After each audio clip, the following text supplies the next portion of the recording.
ಈಗ ಮುಂದಿನ ಡೌಟು, ಹೇಗೆ ಅಂತ. ಪ್ರಪಂಚದಲ್ಲಿ ಸಿಕ್ಕಾಪಟ್ಟೆ ದೇವರುಗಳಿದೆ, ಹಾಂ. ಗಣೇಶ, ಗೌರಿ. ಹ್ಞೂ ಹ್ಞೂ ಈಗ ದಕ್ಷಿಣಾಮೂರ್ತಿ ಅಂದ್ರೇ ಯಾರು? ಯಾಕಂದರೆ ಎಷ್ಟೊಂದು ಜನಕ್ಕೆ ಯಾರ ದೇವರನ್ನ ನಂಬಬೇಕು, ನಂಬಿಕೆ ಹೇಗೆ ಹುಟ್ಟಿಸ್ಕೋಬೇಕು ಇವಾಗ ಅಂತ. ಗಣೇಶ ಅಂತ ತಗೊಳ್ಳಿ. ಗಣೇಶ ಪಂಚರತ್ನದಲ್ಲಿ ಹೃದಂತರೇ ನಿರಂತರಂ ವಸಂತಮೇವ ಯೋಗಿನಾಂ ತಮೇಕದಂತಮೇವ ತಂ ವಿಚಿಂತಯಾಮಿ ಸಂತತಂ ಅಂತ ಗಣೇಶನ ಶ್ಲೋಕ, ಪ್ರಸಿದ್ಧವಾದ ಶ್ಲೋಕ. ಅಂದರೆ ಹೃದಂತರೇ ನಿರಂತರಂ ವಸಂತಂ, ನಮ್ಮ ಹೃದಯದಲ್ಲೇ ಇದ್ದಾನೆ ಆ ಗಣಪತಿ. ಯೋಗಿನಾಮ್ ಅಂತ ಯಾಕೆ ಹೇಳ್ತಾರೆ ಅಂದರೆ, ಅಲ್ಲೇ ಯೋಗಿಗಳು ಅವನ್ನ ಕಂಡ್ಕೊಂಡಿದ್ದಾರೆ ಅವ್ರ ಹೃದಯದಲ್ಲಿ. ಅಂಥ ಗಣಪತಿ ತಮೇಕದಂತಮೇವ, ಆ ಗಣಪತಿನೇ ನಾನು ವಿಚಿಂತಯಾಮಿ ಸಂತತಂ, ಸದಾ ಸರ್ವದ ಚಿಂತನೆ ಮಾಡ್ತೀನಿ ಅವನ ಬಗ್ಗೆ. ಅನನ್ಯಾಶ್ಚಿಂತಯಂತೋ ಮಾಮ್ ಅಂತ ಕೃಷ್ಣ ಹೇಳೋದ್ ಪ್ರಕಾರದಲ್ಲಿ. ಅಂದರೆ ಈ ಗಣಪತಿನೂ ನಮ್ಮಲ್ಲೇ ಇರೋ ಆ ಚೈತನ್ಯ. ಗಣಪತಿ ಅಥರ್ವ ಶೀರ್ಷ ಅಂತ ಒಂದು ಬರುತ್ತೆ, ಸರ್ವಂ ಜಗದಂ ತತ್ತೋ ಜಾಯತೆ, ಸರ್ವಂ ಜಗದಂ ತ್ವತ್ತಸ್ತಿಷ್ಠತಿ, ಸರ್ವಂ ಜಗದಂ ತ್ವೈಲಯಮೇಷ್ಯತಿ ಅಂತ ಮಂತ್ರ ಬರುತ್ತೆ. ಅಂದರೆ ಇಡೀ ಜಗತ್ ಅವನಿಂದಾನೇ ಹುಟ್ಕೊಂತು, ಅವನ ರೂಪದಲ್ಲೇ ಇದೆ, ಅವನಲ್ಲೇ ಹೋಗಿ ಲಯ ಆಗತ್ತೆ. ಗಣಪತಿ ಬಗ್ಗೆ ಹೇಳೋದು. ಇವಾಗ ನಾನು ಈ ಅನ್ನಮಯ ಉಪಾಸನೆ ಹೇಳಿದ್ನಲ್ಲ, ಎರಡು ಹೋಲಿಸ್ಬೋದು ಅಲ್ವಾ.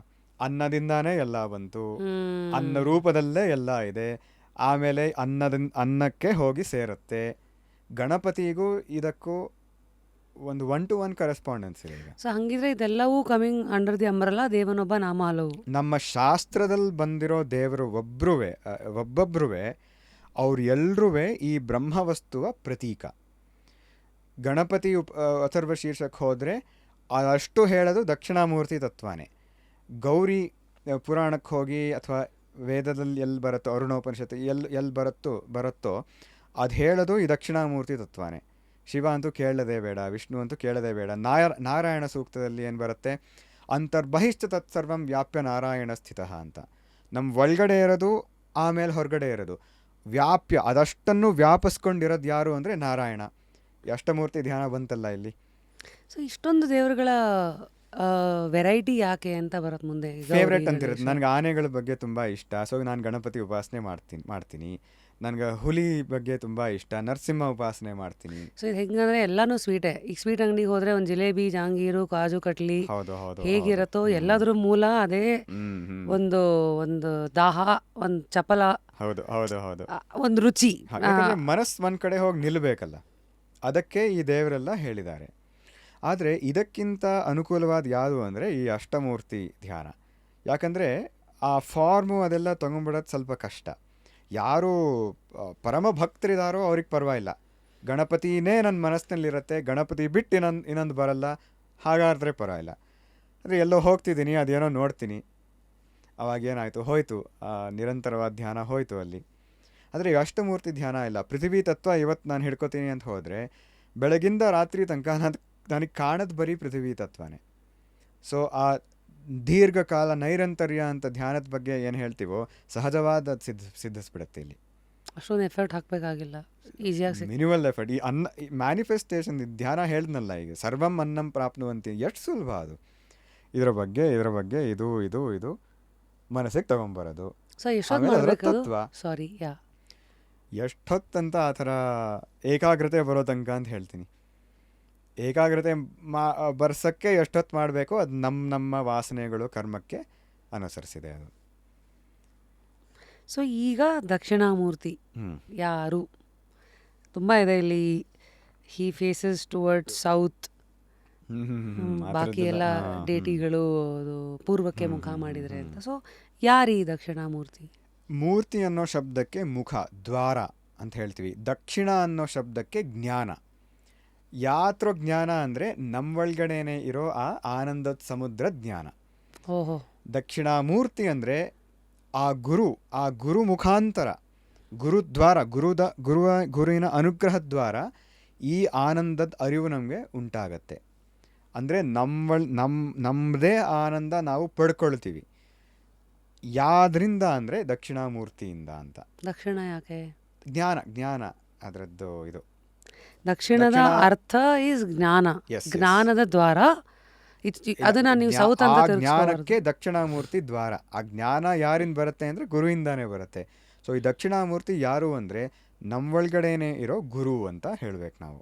ಸೊ ಇದು ನಾವು ಸೌತ್ ಈಸ್ಟ್ ಆ ಥರ ಡೈರೆಕ್ಷನ್ಗೆ ಆ ಥರ ತಿರುಗಿಸ್ಕೊಳ್ಳೋ ಬೇಡ ಈಗ. ಅವಶ್ಯಕತೆ ಇಲ್ಲ. ಆ ಥರ ಬೇರೆ ಅದಕ್ಕೆ ಸಂಪ್ರದಾಯ ಇದೆ, ಅದು ಇವತ್ತು ಅದಕ್ಕೆ ಹೋಗೋದು ಬೇಡ. ಯಾರು ಹೇಳ್ತಾರೆ ನರಕ ಸೌತಿಗಿದೆ, ಅದಕ್ಕೆ ಕರುಣೆಯಿಂದ ಆ ಕಡೆ ನೋಡ್ತಿದ್ದಾನೆ ಅಂತೆಲ್ಲ ಹೇಳ್ತಾರೆ. ಅದೆಲ್ಲ ಬೇಡ ಈಗ. ಈ ಸೌತು ಇಲ್ಲ, ಪರಮಾತ್ಮನ್ಗೆ ಯಾವುದು ದಿಕ್ಕಿಲ್ಲ.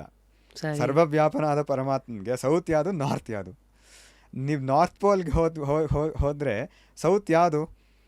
ಎಲ್ಲ ಸೌತೆ ಅಲ್ಲಿ. ಸೊ ಹಾಗೆ ನಾರ್ತ್ ಯಾವುದು? ನಾನೇ ನಾರ್ತು.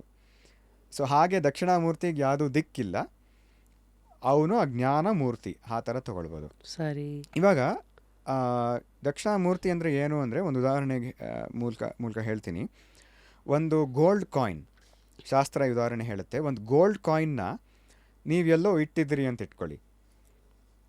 ಉದಾಹರಣೆಗೆ ನೀವೇ ಅದು ಒಂದು ಸರ ರೂಪದಲ್ಲಿ ಹಾಕೊಂಡಿದ್ದೀರಿ, ಆದರೆ ಇವಾಗ ಕಾಣ್ತಿಲ್ಲ ಅದು ನಿಮಗೆ.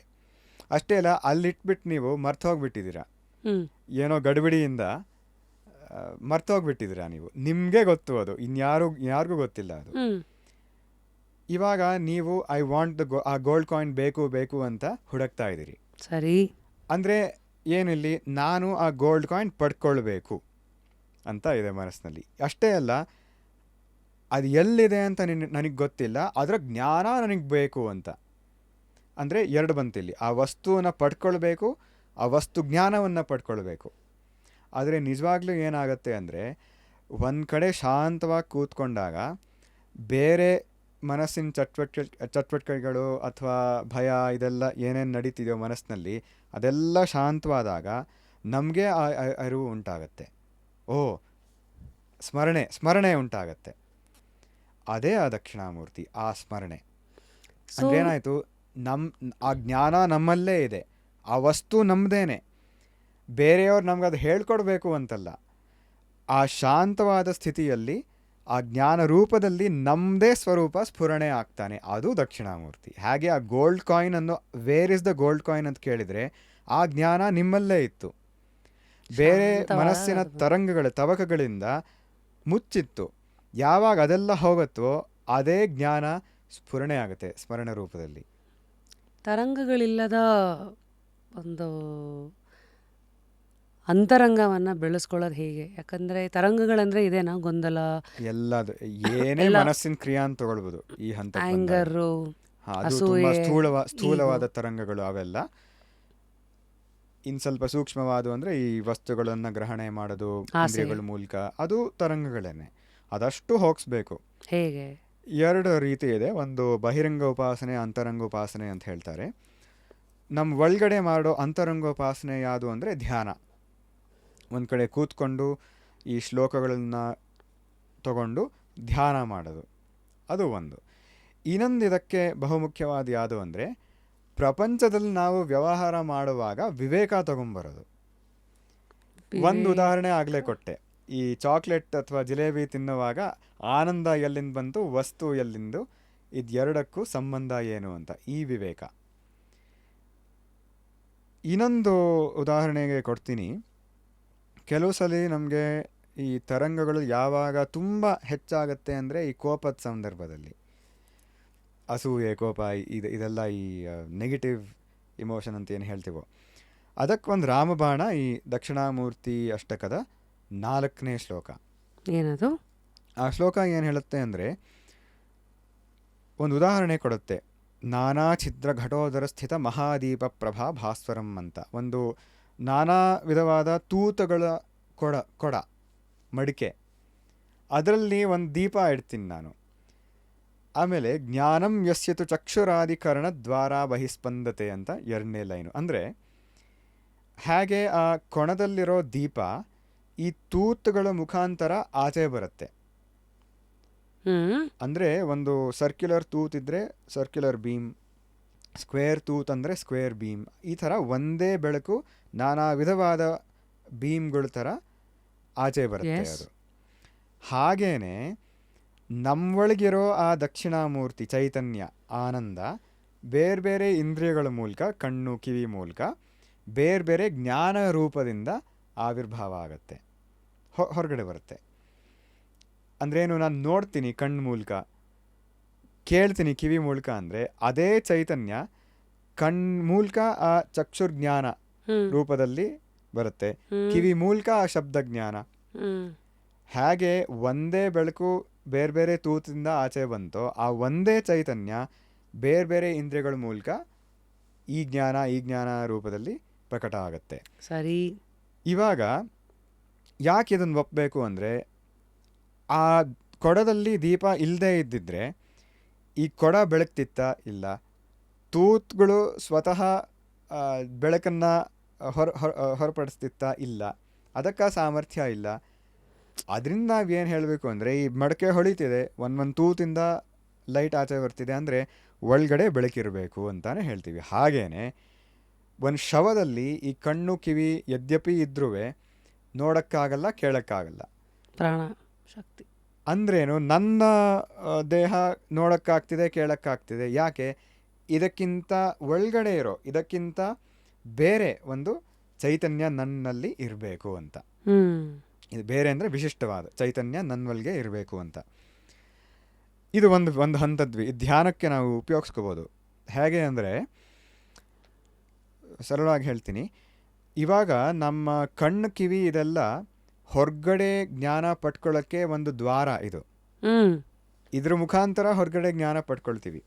ಇವಾಗ ನಾವೇನು ಮಾಡ್ಬೋದು ಈ ಯುಕ್ತಿಗಳಿಂದ ಅಂದರೆ, ಇದರ ಮುಖಾಂತರನೇ ಆ ಒಳಗಡೆ ಚೈತನ್ಯದ ಬಗ್ಗೆ ಅರಿವು ಪಡ್ಕೊಳ್ಬೋದು. ಹೇಗೆ? ನನ್ನ ಕಣ್ಣು ಇವಾಗ ನೋಡ್ತಿದೆ, ಅದನ್ನು ಏನು ನೋಡ್ತಿದ್ದೀನಿ, ಅದೇನು, ಅದರ ಬಗ್ಗೆ ನಾವು ಅಟ್ಟಿಸ್ಕೊಂಡು ಹೋಗೋದು ಬದಲು, ಸರಿ ಇವಾಗ ಕಣ್ಣು ನೋಡ್ತಿದೆ, ನಾನು ಧ್ಯಾನಕ್ಕೆ ಕೂತ್ಕೊಳ್ತೀನಿ, ಏನೋ ಶಬ್ದ ಬರುತ್ತೆ, ರೋಡ್ ಟ್ರಾಫಿಕ್ ಶಬ್ದ ಬರುತ್ತೆ, ಅದರ ಬಗ್ಗೆ ಚಿಂತೆ ಎಲ್ಲ ಮಾಡೋ ಬದಲು ಆ ಟ್ರಾಫಿಕ್ ಶಬ್ದ ಯಾವ್ದ್ರಿಂದ ನನಗೆ ಗೊತ್ತಾಯಿತು, ನನ್ನ ಕಿವಿ ಆ ಟ್ರಾಫಿಕ್ ಶಬ್ದ ಗ್ರಹಣ ಮಾಡಿದ್ದು ಯಾವ್ದ್ರ ಶಕ್ತಿಯಿಂದ, ಈ ಮುಖಾಂತರ ಒಳಗಡೆ ಬನ್ನಿ. ಇದು ಧ್ಯಾನ ಮಾಡೋ ಕ್ರಮ. ಅಷ್ಟೇ ಅಲ್ಲ, ಇಷ್ಟೇ ಇದ್ದಿದ್ರೆ ನಮಗೆ ಆನಂದ ಸಿಗ್ತಾ ಇಲ್ಲ. ನಮಗೆ ನಿಜವಾಗ್ಲೂ ಆ ಆನಂದ ಬೇಕಿದ್ರೆ ಇನ್ನೊಂದು ಹಂತ ಒಳಗಡೆ ಹೋಗಬೇಕು. ಏನಂದರೆ, ಇವಾಗ ನನ್ನ ಮನಸ್ಸು ಕೆಲಸ ಮಾಡ್ತಿದೆ. ಉದಾಹರಣೆಗೆ ಈ ಧ್ಯಾನದ ಸಂದರ್ಭದಲ್ಲಿ ಕೂತ್ಕೋತೀನಿ, ನನ್ನ ದೇಹದ ಬಗ್ಗೆ ಅವೇರ್ನೆಸ್ ತೊಗೊಂಬರ್ತೀನಿ. ಆಮೇಲೆ ದೇಹ ಏನೇನು ಚಟುವಟಿಕೆ ಮಾಡ್ತಿದೆ ಅಂತ ಮನಸ್ಸಿಗೆ ತೊಗೊಂಬರ್ತೀನಿ. ಕೇಳೋದು, ನೋಡೋದು, ಇದೆಲ್ಲ ಕಣ್ಣು ಮುಚ್ಚಿರುತ್ತೆ ಅಂದರೆ ಏನು ಬ್ಲ್ಯಾಕ್ ಡಾರ್ಕ್ನೆಸ್ ನೋಡ್ತಿದ್ದೀನಿ. ಮೌನವಾದ ಸ್ಥಿತಿಯಲ್ಲಿ ಧ್ಯಾನ ಮಾಡ್ತಿದ್ರೆ ಇವಾಗ ಏನು ಸೈಲೆನ್ಸ್ನೇ ಕೇಳ್ತಿದೆ ಕಿವಿ. ಒಟ್ಟಿನಲ್ಲಿ ಕಿವಿ ಕಣ್ಣು ಮುಖಾಂತರನೇ ಆ ಸೈಲೆನ್ಸ್ ಗೊತ್ತಾಗ್ತಿದೆ ನನಗೆ. ನೆಕ್ಸ್ಟ್ ನಾನು ಏನು ಮಾಡಬೇಕು ಅಂದರೆ, ಅಥವಾ ನನ್ನ ದೇಹ ಈಗ ಸ್ಥಿರವಾಗಿ ಇಟ್ಕೊಂಡು ಧ್ಯಾನ ಮಾಡ್ತಿದ್ದೀನಿ, ಏನು ಚಲನೆ ಇಲ್ಲದೆ, ಆ ಚಲನೆ ಇಲ್ಲದೆ ಸ್ಥಿರವಾಗಿ ಕೂತ್ಕೊಳ್ಳೋಕ್ಕೆ, ಕಿವಿ ಆ ಸೈಲೆನ್ಸ್ನ ಕೇಳೋಕ್ಕೆ, ಇದಕ್ಕೆಲ್ಲ ನಾನು ಇಡೀ ದೇಹದ ಚಟುವಟಿಕೆಗೆ ಶಕ್ತಿ ಎಲ್ಲಿಂದ ಬರ್ತಿದೆ ಅಂತ ಅದರ ಬಗ್ಗೆ ಮನಸ್ಸು ಹೋಗಲಿ. ಅಷ್ಟೇ ಅಲ್ಲ, ಮುಂದಿನ ಸ್ಟೆಪ್ ಏನು ಅಂದರೆ, ಇವಾಗ ಆ ಶಕ್ತಿ ಇದೆ ಅಂತ ಮನಸ್ಸು ಕೆಲಸ ಮಾಡ್ತಿದೆ ಧ್ಯಾನದ ಸಂದರ್ಭದಲ್ಲಿ, ಅಥವಾ ಬೇರೆ ಸಂದರ್ಭದಲ್ಲಿ ನನ್ನ ಮನಸ್ಸು ಚಿಂತೆ ಮಾಡ್ತಿದೆ. ನನಗೇನೋ ಭಯ ಆಯಿತು, ಏನೋ ವರಿ ಆಯಿತು, ಕೋಪ ಆಯಿತು, ಏನೋ ಒಂದು ನೆಗೆಟಿವ್ ಇಮೋಷನ್ ಮನಸ್ಸಲ್ಲಿ ಬಂತು. ಯಾವ್ದ್ರಿಂದ ಅದು ಬರ್ತಿದೆ, ಅಥವಾ ಯಾವ ಬೆಳಕಿಂದ ಈ ಮನಸ್ಸಿಗೆ ಕೆಲಸ ಮಾಡ್ತಿದೆ, ಅದೇ ನಿಜವಾದ ನಾನು, ಆ ಚೈತನ್ಯ. ಅದಿಲ್ಲ ಅಂದರೆ ಈ ಮನಸ್ಸು ಕೆಲಸ ಮಾಡೋಕ್ಕಾಗಲ್ಲ. ಅಥವಾ ಇನ್ನೊಂಥರ ಹೇಳಬೇಕಾದ್ರೆ, ನನಗೆ ಇವಾಗ ದುಃಖ ಆಗ್ತಿದೆ ಅಂತ ಯಾವ ಬೆಳಕಿಂದ ನನಗೆ ಗೊತ್ತಾಯಿತು, ಇದು ರಾಮಬಾಣ ದುಃಖಕ್ಕೆ. ಅಥವಾ ಆ ದುಃಖ ಯಾಕಾಯಿತು, ನನಗೆ ಯಾಕಾಯಿತು, ನನ್ನ ತಲೆ ಮೇಲೆ ಯಾಕೆ ಬಿತ್ತು, ನಾನು ಇಷ್ಟೊಂದು ಓದಿದೆ, ನನಗೆ ಯಾಕೆ ದುಃಖ ಆಯಿತು, ಇದರ ಬಗ್ಗೆ ಎಲ್ಲ ಹೋಗೋದು ಬದಲು ಆ ದುಃಖ ನನಗೆ ಆಗ್ತಿದೆ ಇವಾಗ ಅಂತ ಯಾವ ಬೆಳಕಿಂದ ಗೊತ್ತಾಯಿತು, ಅದಕ್ಕೆ ಒಳಗಡೆ ಬನ್ನಿ. ಈ ಮುಖಾಂತರ ಏನಾಗುತ್ತೆ ಅಂದರೆ, ದೇಹ ಮನಸ್ಸು ಇದರೆಲ್ಲ ಬಿಟ್ಟು ಒಳಗಡೆ ಹೋಗ್ತೀವಿ. ಈ ಪ್ರಾಣ ಅಂತ ಹೇಳ್ತೀವಿ 5ನೇ ಶ್ಲೋಕದಲ್ಲಿ, ಈ ಹಸಿವು ಬಾಯಾರಿಕೆ ಎಲ್ಲ, ಲೆಟ್ಸೆ ನಾವು ಏಕಾದಶಿ ದಿವಸ ಇಡೀ ದಿನ ಉಪವಾಸ ಮಾಡಿರ್ತೀವಿ, ರಾತ್ರಿ ಮಲಗಕ್ಕೆ ಹೋಗ್ತೀವಿ. ಅಂದರೆ ಮಲಗೋ ಸಂದರ್ಭದಲ್ಲಿ ಬೇಕು ಬೇಕು ಬೇಕು ತಿನ್ನಕ್ಕೆ ಅಂತ ಇರುತ್ತೆ ಮನಸ್ಸಿಗೆ. ಮನೇಲಿ ಒಂದು ಚಿಕ್ಕ ಬಾಳೆಹಣ್ಣಿದ್ರೂ ಅದು ಅತ್ಯಂತ ರುಚಿಕರವಾಗಿ ಇದೆ ಅಂತ ಮನಸ್ಸಲ್ಲಿರುತ್ತೆ, ಅಷ್ಟು ಹಶ್ವಿರುತ್ತೆ. ಆಮೇಲೆ ನಾವು ಮಲ್ಗಕ್ಕೆ ಹೋದಾಗ ಎಲ್ಲಿ ಹೋಯ್ತು ಆ ಹಶ್ವು, ಎಲ್ಲಿ ಹೋಯ್ತು ಆ ಬಾಯಾರಿಕೆ, ಅಥವಾ ದೇಹದಲ್ಲಿ ನೋವು ಇರುತ್ತೆ ಕೆಲವು ಸತಿ. ಗಾಯ ಆಗಿರುತ್ತೆ, ನೋವು ಇರುತ್ತೆ. ಮಲ್ಗಕ್ಕೆ ಹೋದಾಗ ಎಲ್ಲಿ ಹೋಯ್ತು ಆ ನೋವು? ಸುಖವಾಗಿ ಮಲ್ಕೊಂಡ್ವಿ, ನಾವಿದ್ವಿ ಆ ನಿದ್ದೆಯಲ್ಲಿ. ಅದಕ್ಕೆ ನಾವು ಎದ್ದ ಮೇಲೆ ಹೇಳ್ತೀವಿ ಸುಖವಾಗಿ ಮಲ್ಕೊಂಡಪ್ಪ ನಾನು ಅಂತ. ಆದರೆ ಆ ನೋವು, ಹಸುವು, ಬಾಯಾರಿಕೆ ಎಲ್ಲ ಇರಲಿಲ್ಲ. ಅಂದರೆ ಆ ಪ್ರಾಣಕ್ಕೆ ನಾವು ಅಂಟಿರಲಿಲ್ಲ ಆವಾಗ. ಪ್ರಾಣ ಇತ್ತು, ಈ ಹಸುವು ಬಾಯಾರಿಕೆ ಎಲ್ಲ ಪ್ರಾಣದ್ದು ಚೇಷ್ಟೆ. ಪ್ರಾಣ ಇತ್ತು ನಮ್ಮ ಗಾರ್ಡನ್ ನಿದ್ದೆಯಲ್ಲಿ. ಅದಕ್ಕೆ ನಮ್ಮ ದೇಹದ ಟೆಂಪ್ರೇಚರ್ ಮೇಂಟೈನ್ ಮಾಡೋಕ್ಕೆ, ಸರ್ಕ್ಯುಲೇಷನ್ಗೆಲ್ಲ ಪ್ರಾಣ ಕೆಲಸ ಮಾಡ್ತಿತ್ತು. ಆದರೆ ಆ ಪ್ರಾಣದ ಕ್ರಿಯೆಗಳು ಒಟ್ಟಿಗೆ ನಾವು ಸೇರಲಿಲ್ಲ ಆವಾಗ. ಇವಾಗ ಸೇರಿದ್ದೀವಿ, ಸೇರ್ಕೊಂಡು ನನಗೆ ಹಶು, ನನಗೆ ಬಾಯಾರಿಕೆ ಅಂತ ಒದ್ದಾಡ್ತಿರ್ತೀವಿ ನಾವು. ಸೊ ಕಾನ್ಷಿಯಸ್ ಆಗಿ ಪ್ರಾಣದ ಜೊತೆಗೆ ಯಾವಾಗ್ಲೂ ಅದನ್ನು ಬೈಫರ್ಕೇಟ್ ಮಾಡಿಕೊಂಡು ಇರೋದಕ್ಕೆ ಮೂರು ವಿಧಾನನ. ಮೊದಲನೇ ಹಂತ ಅದರ ಬಗ್ಗೆ ನಮಗೆ ಸರಿಯಾಗಿ ತಿಳುವಳಿಕೆ ಇರಬೇಕು, ಅರಿವು ಇರಬೇಕು. ಸರಿ, ಇವಾಗ ಹಶ್ವಾಗ್ತಿದೆ ಅಂತ ಒಂದು ಬೇರೆ ಬೇರೆ ದೇಹದಲ್ಲಿ ಕೆಲವು ಅರ್ಜಸ್ ಬರುತ್ತೆ. ಓಕೆ, ವಾಶ್ರೂಮ್ಗೆ ಹೋಗೋ ಅರ್ಜು, ಅದು ಪ್ರಾಣದ್ದೇ ಒಂದು ಚೇಷ್ಟೆ.